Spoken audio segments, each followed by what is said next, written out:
आज अपन चर्चा करेंगे कक्षा 10 के प्रश्नावली फर्स्ट के बारे में। और प्रश्नावली फर्स्ट में अपन बात करेंगे एच शेप निकालना। एच शेप दो तरीके से अपन निकाल सकते हैं। एक तो जो पहले चलता था अभाज्य गुणनखंड विधि के द्वारा, उस तरीके से। अब यदि अपन सिलेबस के अकॉर्डिंग बात करें तो सिलेबस के अकॉर्डिंग अपन को यूक्लिड विभाजन प्रमेय के द्वारा अपन को एच शेप ज्ञात करना है। और एच शेप बोले तो उसे अपन कहेंगे महत्तम समापवर्तक। महत्तम समावर्तक। और एक होता है एलसीएम। एलसीएम को अपन बोलेंगे लघुत्तम समावर्तक। इन दोनों को यदि शॉर्ट में बोला जाए, एचसीएफ को अपन बोल सकते हैं। एचसीएफ को यदि अपन बोलना चाहेंगे एचसीएफ को, तो एचसीएफ को बोलते हैं अपन मैसेप है। क्या बोलते हो? मैसेप है। और एक होता है एलसीएम। क्या होता है? एलसीएम। इसको अपन क्या बोलेंगे? लेसेप है। ठीक है।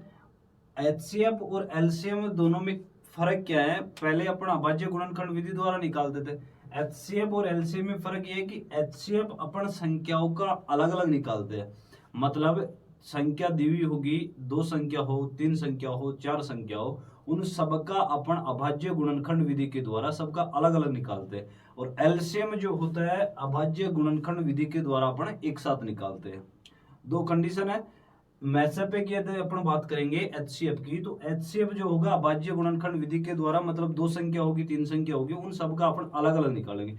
एक होता है एलसीएम। एलसीएम मतलब लेसेप है, लघुत्तम समावर्त है, जिसको अपन एक साथ निकालते हैं। अब क्वेश्चन अपने सिलेबस में क्या है? क्वेश्चन ये है कि संख्या दी हुई है, उनको यूक्लिड विभाजन प्रमेय के द्वारा अपन को हल करना है। सबसे मेन बात ये आती है कि सर यूक्लिड विभाजन प्रमेय क्या है? ठीक है। अपन ने अभाज्य गुणनखंड विधि द्वारा मतलब एचसीएफ और एलसीएम निकालना अच्छे से पढ़ा है, अच्छे से अपन को आता भी है। लेकिन बात ये आती है सर यूक्लिड विभाजन प्रमेय के द्वारा हम उसको कैसे हल करें। और सबसे आसान सा है। ऐसा नहीं है कि क्वेश्चन हमसे नहीं हो पाएगा, बस थोड़ा सा कैलकुलेशन हमें करना है। यदि वो अच्छे से हमने कर लिया है तो 100% हम कोई सा भी क्वेश्चन आए उसको यूक्लिड विभाजन प्रमेय से कर सकते हैं। सबसे मेन बात यह है कि यूक्लिड विभाजन प्रमेय क्या है उसको हमें सीखना पड़ेगा, समझना पड़ेगा। तो सबसे पहले हम बात करते हैं यूक्लिड विभाजन प्रमेय क्या है। यूक्लिड विभाजन प्रमेय है ए बराबर बी क्यू प्लस आर। ए बराबर बी क्यू प्लस आर, ये यूक्लिड विभाजन प्रमेय है। अब मैंने इसको लिख दिया। अब तुम लोगों ने इसको पढ़ भी लिया कि सर ये है ए बराबर बी क्यू प्लस आर। अब सर ए बराबर अपन क्या रखेंगे, बी बराबर क्या होगा, क्यू बराबर क्या होगा, आर बराबर क्या होगा।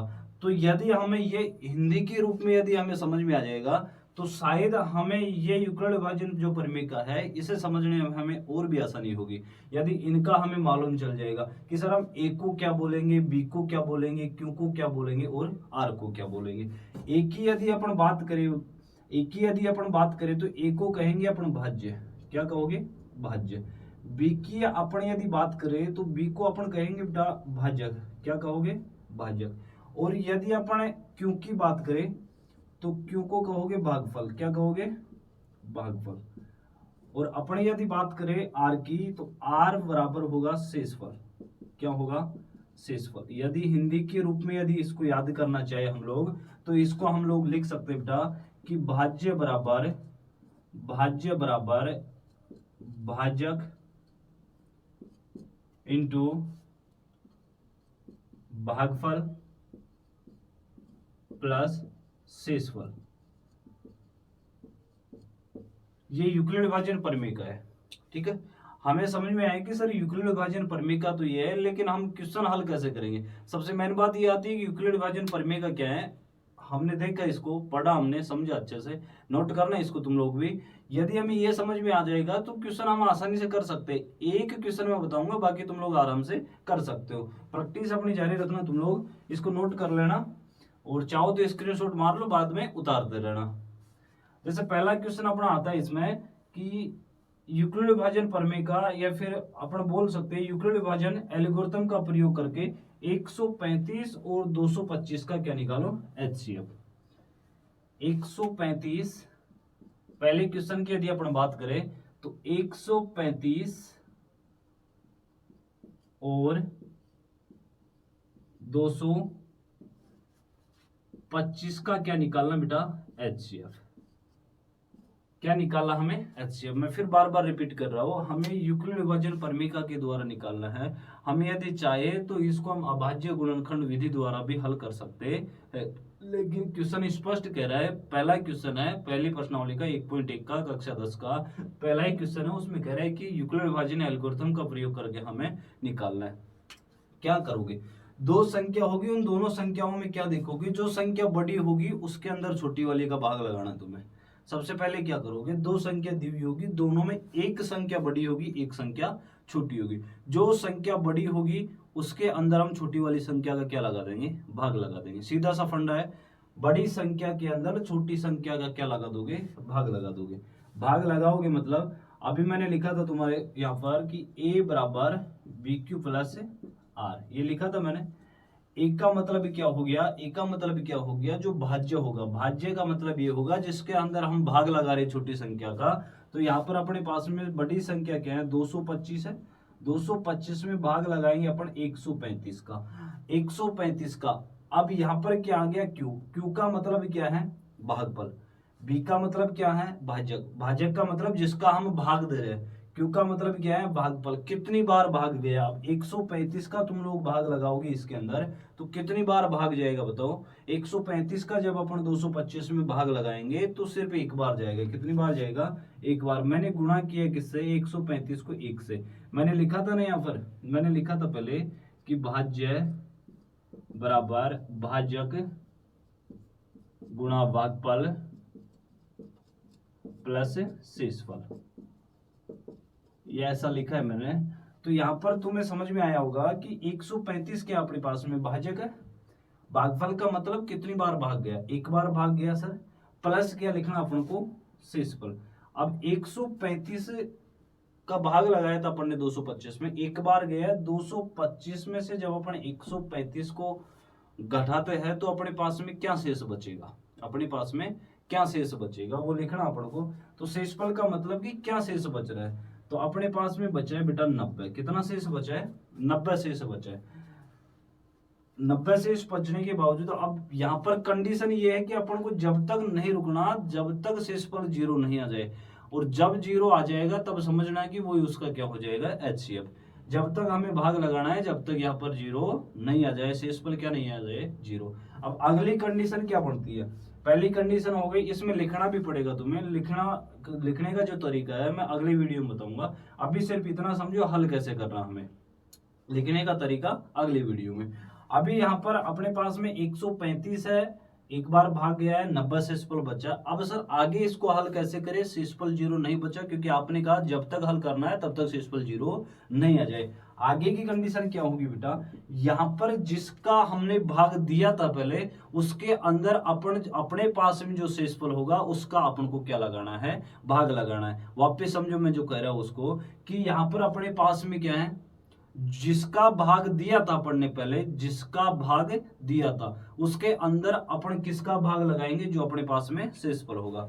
भाग किसका दिया था सर, पहले हमने 135 का भाग लगाया था सर, किसका भाग लगाया था, 135। अब 135 के अंदर मैंने कहा है ना शेषफल जो बचा अपने पास में उसके भाग लगाना है।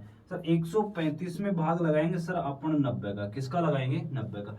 कितनी बार जाएगा, कितनी बार जाएगा, सिर्फ एक बार जाएगा। कितनी बार जाएगा, एक बार। गुणा किया अपन ने किससे, 1 से गुणा किया, किससे गुणा किया, 1 से गुणा किया। शेषफल क्या बचता है, बीच में प्लस का चिन्ह लगाया अपन ने, शेषफल बचेगा बेटा यहाँ से 135 में से जब 90 घटाओगे तुम लोग तो 45 शेष बचेगा। कितना शेष बचेगा, 45। मैंने यहाँ पर कितना लिखा, 45।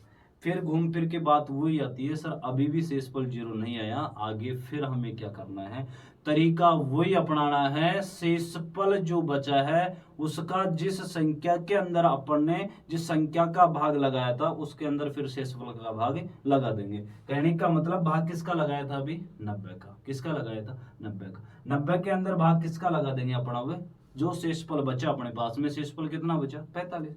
अपन यहाँ पर भाग लगाएंगे बेटा, 90 के अंदर भाग लगाना है किसका, 45 का। 45 एकम 45, 45 दूना 90। यहाँ पर गुणा किया अपन ने किससे, 2 से। शेषफल क्या बचेगा भाई, शेषफल क्या बचेगा, 45 को 2 से गुणा किया तुम लोगों ने, कितना हुआ 90। 90 में से 90 घटाओगे सर, शेष पर 0 बचा। हमने यहाँ पर क्या लिखा, 0। क्या लिखा हमने यहाँ पर, 0। मैंने तुम्हें पहले बीच में एक बात कही थी कि जिसका भाग देने पर 0 आ जाए वो उसका क्या होगा, HCF होगा। तो यहाँ पर तुम्हें स्पष्ट दिखाई दे रहा होगा कि सर किसका भाग देने पर 0 आया है, 45 का भाग देने पर क्या आया है, 0 आया है। 45 का भाग देने पर क्या आया, 0 आया। तो HCF अपने पास में क्या आ गया बेटा, 45। HCF क्या आ गया अपने पास में, 45। HCF क्या आया, 45। चलो इसको छोड़ो, अगला देखो एक बार। मैंने तुमसे पहले भी कहा था कि यदि अपन चाहे तो इसको अभाज्य गुणनखंड विधि से भी कर सकते। कब, जब क्वेश्चन स्पेशल नाम नहीं लेगा कि उसको यूक्लिड विभाजन परिमेय से तुम हल करो। यदि वो नाम नहीं लेता है तो अपन उसको अभाज्य गुणनखंड विधि से भी कर सकते। यदि नाम लेगा तो हमें वही तरीका अपनाना है। अभाज्य गुणनखंड से भी क्या यही आंसर बनेगा क्या सर, डाउट क्लियर हो जाए एक बार। इसलिए अभाज्य गुणनखंड देखो 135 मैंने पहले ही बोल दिया था कि अपन को HCF निकालना है तो संख्याओं को अलग अलग निकालना है। 2-3 संख्या होगी उनका सबका अलग अलग। यदि अपन को LCM निकालना है तो दोनों संख्याओं का एक साथ निकाल सकते हैं। आगे 225 किसका भाग लगेगा, 2 का भाग जाएगा नहीं। 5 4 3 8 1 9, 9 मतलब 3 का भाग चला जाएगा सर, 3 चौक 12, बचा कितना 1, 15 हुआ, 3 पंजो 15। फिर भाग चला जाएगा 3 का, 3 एकम 3, बचा 1, 3 पंजो 15। फिर भाग चला जाएगा 3 का, 3 पंजो 15, 5 का 5, भाग गया। क्या इसमें भी 3 का भाग जाएगा, चेक करो। 5 और 2 7, 7 और 2 9, सर 3 का भाग जाएगा। 3 7 21, बचा 1, 15 हुआ, 3 पंजो 15। क्या सर अभी भी 3 का जाएगा, जाएगा बेटा। 7 5 12, 3 का जाएगा। 3 दूनी 6, बचा कितना अपने पास में, कितना शेष बचा, 1 शेष बचा 15 हो, 3 पंजो 15। सर किसका भाग जाएगा, 5 का जाएगा बेटा। 5 5 25, 5 एकम 5। यहां से अब अपन को हल कैसे करना है, HCF सर अभाज्य गुणनखंड कर लिया, लेकिन हम उसका HCF कैसे निकाले। आसान सा तरीका बेटा, दोनों का टुकड़ा लिख लो आपस में, 3 गुणा 3 गुणा 3 गुणा 5। दोनों का टुकड़ा लिख लो आपस में, जो टुकड़ा अपने पास में आया है उसको लिख लो। आसान सा तरीका है, जो दोनों में हमें कॉमन दिखाई दे वो उनका क्या होगा, HCF होगा। 3 3 दोनों में मिला, हमने लिखा इसको एक बार, क्या निकालना अपन को, HCF लिखा। फिर 3 3 मिला, अपन ने इसको फिर लिखा बेटा। आगे 3 है, इसमें 3 नहीं है, नहीं लिखेंगे। यहाँ पर 5 है, इसमें भी 5 है, अपन ने लिखा। इस 5 के अलावा ऊपर वाले में एक 5 और है क्या, नहीं है ना। तो कॉमन जो आएगा उसे हमें लिखना है, दोनों में सेम होना चाहिए। यहाँ 3 था, यहाँ भी 3 था, मैंने लिखा इस 3 को। यहाँ पर 3 था, यहाँ पर भी 3 है, मैंने इसको भी लिखा। यहाँ पर 3 है, नीचे वाले में नहीं है। यहाँ पर 5 है, नीचे वाले में भी था, मैंने लिखा। यहाँ पर नीचे 5 है, ऊपर और 5 नहीं है, तो हमें नहीं लिखेंगे, हमें वही लिखना है जो कॉमन आ रहा हो। गुणा कर लो इसको, 5 3 15, 15 3 45। और यहाँ पर भी मेरे लालो कितना आया था, 45। यहाँ जब अपन ने इसको हल किया तो भी कितना आया, 45। यूक्लिड विभाजन प्रमेय का यदि तुम्हें अच्छे से समझ में आ गई तो क्वेश्चन यदि अपन से कहता है तो यूक्लिड विभाजन प्रमेय का करो, नहीं कहता है शॉर्ट में करना चाहो कर सकते हो, जैसे तुम्हारी इच्छा। दोनों तरीके मैंने तुम्हें बताए, जो तुम्हें उचित लगे वो करो। लेकिन सबसे मेन बात यह है क्वेश्चन में क्या बोल रहा है, क्वेश्चन में जो कहेगा वो हमें करना है। बात समझ में आई होगी शायद। पहला क्वेश्चन था, इसमें शायद 1-2 क्वेश्चन और होंगे, हो सकता है अगले वीडियो में इनको करवाए या हो सकता है नहीं भी करवाए। समझाने का तरीका था, समझा दिया मैंने। बाकी आप लोग कर सकते हो, नहीं आता है कमेंट में लिखकर बताओ कि सर हमसे नहीं हुआ, एक बार आप वापस बताओ, मैं जरूर बताऊं। एक वीडियो और लेके आऊंगा जिसमें इसमें संकेत लिखना पड़ता है अपन को। क्या लिखना पड़ता है, संकेत। वो संकेत लिखना कैसे है, कैसे हमें दर्शाना है संकेत को, उसके बारे में भी अपने एक वीडियो और बनाएंगे। यदि तुम्हें पसंद आता है तो चैनल को सब्सक्राइब करो, वीडियो को लाइक करो, जितना हो सके उतना शेयर करो। क्योंकि अभी 9वीं क्लास की एग्जाम चल रही है, जैसे 9th के बच्चे फ्री हो जाएंगे तो जब तक एग्जाम से फ्री होगे, 27 तारीख को 9th की गणित की एग्जाम है, फिर उसके बावजूद फ्री हो। जब तक तुम फ्री होगे तब तक यूट्यूब, अपनी यूट्यूब पर कम से कम 5-7 वीडियो अपलोड हो जाएंगे। तो इसके माध्यम से तुम पढ़ाई कर सकते हो। तुम्हें अच्छा लगे तो तुम इसको लाइक शेयर सब्सक्राइब जितना हो सके उतना करना।